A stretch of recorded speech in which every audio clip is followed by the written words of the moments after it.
80% des émissions concernent la fertilisation azotée. Ça va être le premier poste et finalement les premières actions agronomiques à mettre en œuvre, c'est vraiment sur la partie fertilisation. On va choisir la forme la moins émettrice d'azote. On peut citer par exemple l'ammonitrate. On va également essayer de positionner l'azote au plus proche des besoins de la plante. On va utiliser des OAD, des outils d'aide à la décision, pour piloter également la dose d'azote qu'on apporte, des analyses de sol évidemment.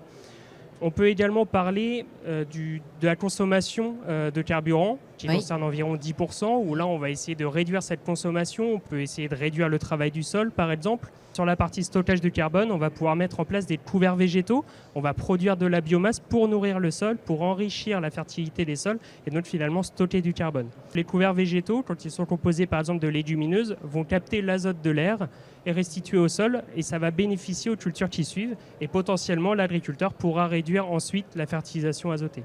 C'est le rôle également de Soufflet Agriculture, d'accompagner les agriculteurs à généraliser ces pratiques. Il y a de très fortes attentes de l'aval de la filière, à la fois sur la partie alimentaire et sur la partie biocarburant.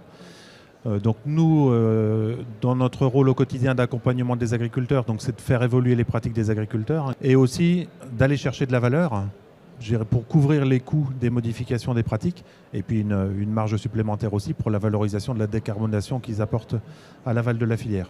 Donc concrètement, ce que l'on propose aux agriculteurs, c'est d'une part des cahiers des charges de moyens. On peut sur certaines filières proposer aux agriculteurs de produire de l'orge bas carbone, du blé bas carbone. C'est des choses que l'on commence à mettre en place depuis 2 ans maintenant sur les blés et sur les orges.